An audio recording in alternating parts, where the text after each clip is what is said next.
السلام علیکم معزز خواتین و حضرات، علی ممتاز آپ کے ساتھ ایک اور ویلاگ لے کر آج کے اس ویلاگ میں آپ کے ساتھ میں اہم انفارمیشن شیئر کرنے جا رہا ہوں، وہ معلومات جو اب سے کچھ دیر پہلے مجھ تک پہنچی ہیں، اور یہ معلومات پاکستان تحریک انصاف سندھ کو لے کر ہیں، حلیم عادل شیخ کو لے کر ہیں۔ ساتھ ہی میں آپ کو بتاؤں گا کہ تصدق حسین جیلانی، جن کو ججز کے لکھے گئے خط پہ انکوائری کمیشن کا سربراہ بنایا گیا ہے، ان کے نواز شریف صاحب سے کیا تعلقات رہے ہیں، کیا وجہ ہے کہ تصدق حسین جیلانی ہی کو اس کام کے لیے سلیکٹ کیا گیا ہے، یہ ذمہ داری ان کو سونپی گئی ہے، اور یہ بڑی اہم ذمہ داری ہے، کیونکہ اگر آپ کو یاد ہو تو میں نے آپ کو یہ نام اب سے کوئی 2-3 روز پہلے ہی بتا دیے تھے، بلکہ اسی دن میں نے آپ کو اپنے ویلاگ میں یہ معلومات آپ تک پہنچا دی تھیں۔ آپ بھلے پچھلی ویڈیوز کو دیکھ لیجئے کہ جہاں میں نے آپ کو بتایا تھا کہ انکوائری کمیشن کا فیصلہ ہو گیا، اور انکوائری کمیشن میں اب تک 2 نام ہیں جن پر غور کیا جا رہا ہے۔ ایک چیف جسٹس سابق رہے ہیں ناصر الملک صاحب، جن کو 2018 میں کیئر ٹیکر پرائم منسٹر بھی بنایا گیا تھا، اور دوسرا نام میں نے آپ کو بتایا تھا تصدق حسین جیلانی کا، اور آپ کو بتایا تھا کہ یہ بھی سابق چیف جسٹس رہے ہیں۔ کیا وجہ ہے کہ انہی کو اس انتہائی سنگین معاملے کی تحقیقات کے لیے کمیشن کا سربراہ بنایا گیا ہے؟ دوسری طرف پاکستان تحریک انصاف میں شیر افضل مروت کو لے کر بڑی بے چینی ہے۔ کبھی کوئی کہہ رہا ہے جی رانگ نمبر ہے، کبھی کوئی کہہ رہا ہے کہ یہ ایک پلانٹڈ آدمی ہیں اور یہ پی ٹی آئی کو کمزور کرنے کے لیے پی ٹی آئی میں آئے ہیں، اور یہی وجہ ہے کہ ان کو سب کرنے کی اجازت ہے، جبکہ باقی سب کو یا تو روپوش ہے، یا اس طریقے سے نہ ریلی نکال سکتا ہے، نہ جلسہ کر سکتا ہے، اور پھر پاکستان تحریک انصاف کے ورکرز کو بھی برا بھلا کہتے ہیں۔ پاکستان تحریک انصاف کی جو آفیشیل سوشل میڈیا ٹیم ہے، پی ٹی آئی آفیشیل کا جو ہیش ٹیگ ہے ٹویٹر پہ، اور اسی طرح سے جو باقی پلیٹ فارمز پہ بھی اس کو وہ رن کر رہے ہیں، ان پر تنقید کر رہے ہیں۔ تو آخر یہ شیر افضل مروت کا معاملہ کیا ہے؟ دیکھیں، کنفیوژن تو پاکستان تحریک انصاف میں ہے، اور وہ تحریک انصاف میں کنفیوژن اس وجہ سے ہے، یہ بے چینی اس وجہ سے ہے، یہ الجھن اس وجہ سے ہے، یہ کمیونیکیشن گیپ اس وجہ سے ہے کیونکہ عمران خان صاحب خود اڈیالہ جیل میں ہیں۔ اب اڈیالہ جیل میں ان سے صرف منگل اور جمعرات کو 2 روز جا کر لوگ ملاقات کر سکتے ہیں۔ اس دوران یعنی کہ سمجھیں کہ اگر جمعرات کے بعد اور منگل سے پہلے کوئی ڈیولپمنٹ ہوتی ہے تو اس پر لیڈرشپ جا کر عمران خان صاحب سے مشاورت نہیں کر سکتی، اور اتنے میں جو پیچھے گیم ڈل جائے گی ڈل جائے گی، بعد میں پھر اس کو صرف کور ہی کرتے رہ جائیں گے، اس کے علاوہ اور کچھ نہیں ہو سکتا ہے۔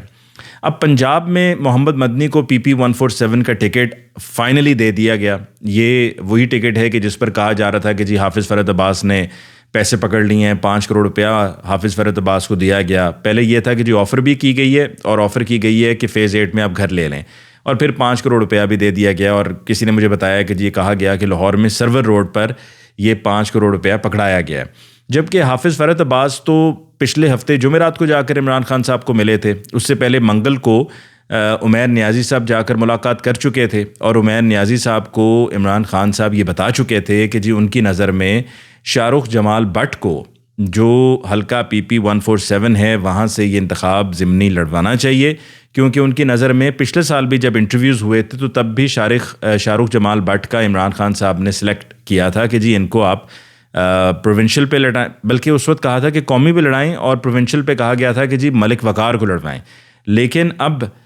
بائی الیکشن میں انہوں نے کہا جی پروونشل میں شاہ رخ جمال بٹ کا انتخاب ہونا چاہیے۔ اچھا، پھر جب حافظ فرحت عباس نے جا کر ملاقات کی جمعرات کو عمران خان صاحب سے، تو عمران خان صاحب نے کہا کہ میں نے تو کہا بھی تھا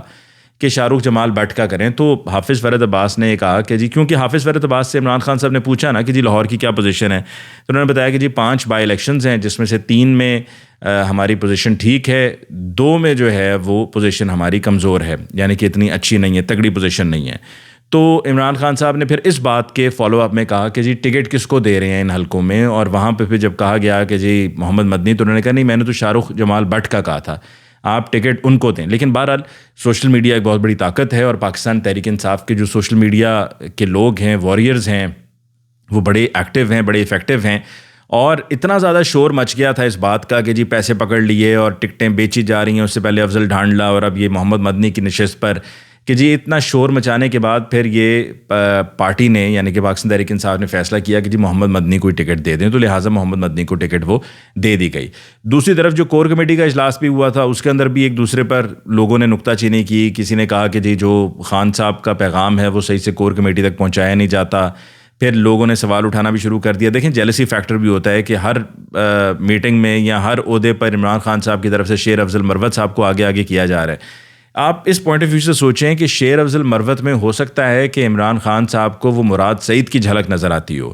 وہی ایبلٹی وہی کیپیسٹی نظر آتی ہو, کیونکہ مراد سعید بھی اسی طرح سے کراؤڈ پولر ہیں. ابھی آپ دیکھیں کہ پی کے میں مراد سعید خود وہاں پر موجود نہیں ہے, لیکن ان کی کال پر جو احتجاج ہو رہا ہے تو بہت بڑی تعداد میں لوگ آ رہے ہیں. تو یہی چیز عمران خان صاحب کو شیر افضل مروت صاحب میں بھی نظر آتی ہوگی کہ جی وہ بھی اس طریقے سے لیڈ کر سکتے ہیں. جو پی ٹی آئی سندھ کا مسئلہ ہے نا, وہ میں آپ کو بھی تھوڑی دیر میں بتاتا ہوں کہ وہ مسئلہ وہاں پر کیا چل رہا ہے حلیم عادل شیخ کو لے کر. اور یہ تازہ ہماری یہ ڈیولپمنٹ ہے اور یہ بڑی پکی معلومات ہیں جو مجھ تک پہنچی ہیں, اور اس طرح سے پہلے بھی جو معلومات مجھ تک آئی تھیں وہ کنفرمڈ تھیں جو میں آپ کے ساتھ شیئر کرتا رہا ہوں. تو جو اب صورتحال ہے پی ٹی آئی میں شیر افضل مروت صاحب کو لے کر, اس میں آپ کو پہلے بھی کہہ چکا ہوں کہ دیکھیں مجھے کچھ لوگوں نے کہا ہے کہ شیر افضل مروت صاحب مقتدر حلقوں میں یعنی کہ اسٹیبلشمنٹ کے دفاتر میں دیکھے گئے ہیں, لوگوں نے ان کو دیکھا ہے. اب میں نے اس پر بہت سے لوگوں سے پوچھا کہ جی کیا معاملہ ہے, تو اس میں یہی پتہ چلا کہ شیر افضل مروت صاحب چونکہ بلنٹ آدمی ہیں, سیدھی دو ٹوک بات کرتے ہیں, تو وہ بات بہت سے لوگوں کو چبھتی بھی ہے. لوگ تو پسند کرتے ہیں کہ جی ایسا بندہ ہو جو ہم تعریفیں سننا چاہ رہے ہیں تو وہ تعریفیں کریں, ہم جس قسم کی بات ہم سننا چاہ رہے ہیں صرف وہی بات ہو. تو شیر افضل مروت صاحب کا ایک اپنا انداز ہے, ایک ان کا اپنا سٹائل ہے, وہ اس طریقے سے بات کرتے ہیں, جو منہ میں آتا ہے وہ بول دیتے ہیں اور زیادہ بول جاتے ہیں, جس کی وجہ سے اس کا انہیں نقصان بھی اٹھانا پڑتا ہے. لیکن شیر افضل مروت صاحب نے جب ابھی یہ کہا کہ جی میں اپنی ایک سوشل میڈیا کی ٹیم بنا رہا ہوں اور میں جو میری سوشل میڈیا ٹیم میں ہوگا اس کو میں 20-20 ہزار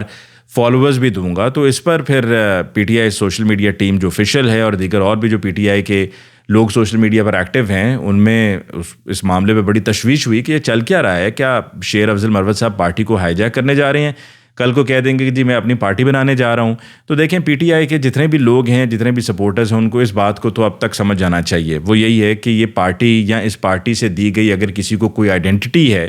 کسی کو کوئی شہرت ملی ہے, تو وہ عمران خان صاحب کی وجہ سے ملی ہے. تو جس دن اگر یہ بات کھل کر سامنے آ جائے گی یا عمران خان صاحب کسی سے لا تعلقی کا اظہار کر دیں گے یا کہہ دیں گے کہ جی وہ ہمارے ساتھ ہماری پارٹی کا حصہ نہیں ہے یا ہم ان سے اب کوئی کسی قسم کا تعلق نہیں رکھنا چاہتے ہیں, تو وہ جو ان کا جتنا بھی اونچا گراف کسی کا بھی گیا ہوگا, کسی کا بھی کوئی بھی بندہ آپ لے لیں, آپ دیکھ لیں پرویز خٹک لے لیں, محمود خان لے لیں, دیگر اور لوگ ہیں, تو ان کی مقبولیت کا گراف جتنا بھی اوپر گیا ہوگا وہ فوراً دھڑم سے ایک دم نیچے آئے گا, اور ان کی مقبولیت میں جتنا بھی کچھ انہوں نے گین کیا ہوگا وہ ایک جھٹکے میں وہ ان کے ہاتھ سے نکل جائے گا, پھسل جائے گا. تو لہٰذا شیر افضل مروت صاحب کو لے کر بھی لوگوں کو ذرا, پی ٹی آئی کے لوگوں کو میں سمجھتا ہوں کہ ذرا کام رہنا چاہیے, کوائٹ رہنا چاہیے. جو وہ اپنا مروت میڈیا بنوانا چاہتے ہیں, بنانا چاہتے ہیں, ان کو بنانے دیں. دیکھیں ہر کسی کی ایک اپنی مرضی ہے, ہر کوئی چاہتا ہے, اس کو شاید ان کو لگتا ہے کہ اس طریقے سے وہ اپنی بات کو زیادہ بہتر کنوے کر سکیں گے. ان کو لگتا ہے کہ پی ٹی آئی کی آفیشیل میڈیا ٹیم ان کی باتوں کو اس طریقے سے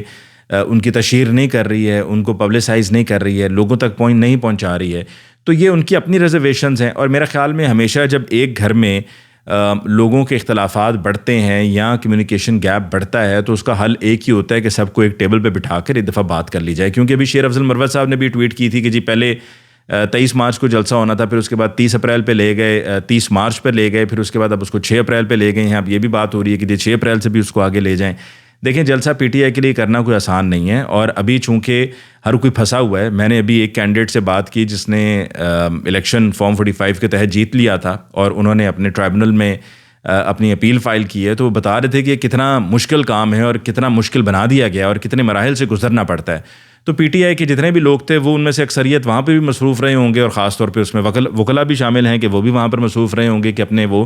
اپیلیں فائل کر دیں ٹرائبونلز میں. لیکن اگر اس معاملے میں پی ٹی آئی کے لوگوں کی طرف سے غفلت ہوئی, یعنی کہ جو ٹرائبونلز میں اپیلیں فائل کرنی ہیں, ٹو مائی انڈرسٹینڈنگ کل تک جمع ہو جانی چاہیے, اگر اس میں کوئی غفلت ہوئی, کوئی کوتاہی ہوئی, کوئی سستی ہوئی, سست روی کا شکار رہے, تو اس پر پھر سمجھیں کہ مستقبل کے لیے ان کی پارٹی میں کوئی جگہ نہیں رہے گی. کیونکہ پارٹی میں پھر یہی کہا جائے گا کہ جی دیکھیں انہوں نے جان بوجھ کے جمع نہیں کروائی. کیونکہ آپ اس طرح سے پی ڈی ایم کو ایک کھلم کھلا دعوت دے رہے ہیں, ایک اوپن انویٹیشن دے رہے ہیں کرٹیسائز کرنے کا, کہ آپ کو پی ڈی ایم یہ کہے کہ جی دیکھیں ان کے تو لوگ جو شور میں جا رہے تھے ہم فارم 45 پہ جیتے ہوئے ہیں. کہاں جیتے ہوئے ہیں؟ اگر جیتے ہوئے ہوتے تو جاتے نا, ٹرائبونل میں جاتے. ٹرائبونل میں کیوں نہیں گئے ہیں؟ اس سے پہلے وہ کہتے رہے ہیں کہ جی یہ الیکشن کمیشن میں کیوں نہیں جاتے رہے. میں یہاں پر ذرا آپ کو اب تصدق حسین جیلانی صاحب کی بات بتاتا ہوں. تصدق حسین جیلانی صاحب کا جیسا کہ میں نے آپ کو پہلے بھی بتایا تھا کہ ان کا نام غور اس پر کیا جا رہا ہے اور پھر سلیکشن بھی ہو گیا. یہ اس بینچ کا حصہ بھی رہے تھے کہ جو طیارہ سازش کیس میں سزا سنائی گئی تھی، اس سزا کو جب ختم کیا گیا تو اس بینچ کو ہیڈ تصدق حسین جیلانی صاحب کر رہے تھے، یعنی کہ نواز شریف صاحب پہ جو طیارہ سازش کیس کی سزا تھی اس کو جب ختم کیا گیا تو تصدق حسین جیلانی صاحب اس بینچ کے سربراہ تھے۔ پھر اسی طریقے سے شہباز شریف صاحب پر، نواز شریف صاحب پر جو ان کی نااہلی کی تلوار لٹک رہی تھی، وہ جو نااہلی ختم ہوئی ان کی 2009 میں، جس کے بعد پھر وہ الیکشن لڑنے کی پوزیشن میں آئے، تو اس بینچ کو بھی ہیڈ تصدق حسین جیلانی صاحب کر رہے تھے۔ ایک سٹیل مل کا کیس تھا، اس کے اندر بھی تصدق حسین جیلانی صاحب تھے۔ پھر ایک ملازمتوں کا ایک اسکینڈل تھا، اس کے اندر بھی تصدق حسین جیلانی صاحب اس بینچ کا حصہ تھے۔ اور پھر اس کے بعد جب تصدق حسین جیلانی صاحب ریٹائر ہو گئے تو ان کو نواز شریف صاحب نے مکمل سیکیورٹی پروٹوکول بھی دیا، بلکہ جو کلبھوشن یادو کا کیس چل رہا تھا عالمی عدالت انصاف میں، وہاں پر ان کو اسپیشل جج مقرر کیا گیا تصدق حسین جیلانی صاحب کو، اور یہ بھی نواز شریف صاحب کی طرف سے ہوا۔ وہاں پر نوازا تو جاتا رہا ہے اور ایک تعلق بھی رہا ہے، اور اس میں بھی کوئی دوسری رائے نہیں ہے کہ اس سنگین کیس میں، سنگین الزامات کے کیس میں ایک ریٹائرڈ جج اس طریقے سے کوئی نتیجہ نہیں نکال سکے گا۔ اچھا، یہاں پر میں یہ بھی ذرا کلیئر کر دوں کہ خبر یہ چل رہی ہے کہ جی جتنے بھی ججز ہیں سپریم کورٹ کے، انہوں نے تنقید کی ہے، جس میں جسٹس منیب اختر بھی ہیں، جسٹس عائشہ ملک بھی ہیں، جسٹس یحییٰ آفریدی بھی ہیں، جسٹس جمال خان مندوخیل بھی ہیں، جسٹس اطہر منیلا بھی ہیں۔ ان تمام ججز نے اس پر گلہ کیا ہے، بلکہ تنقید کی ہے، ناراضگی کا اظہار کیا ہے کہ جی جو چیف جسٹس قاضی فائز عیسیٰ صاحب ہیں اور چیف جسٹس منصور علی، بلکہ جسٹس منصور علی شاہ صاحب ہیں، چیف جسٹس ان ویٹنگ ہیں وہ، ان دونوں کی طرف سے جو ملاقات ہوئی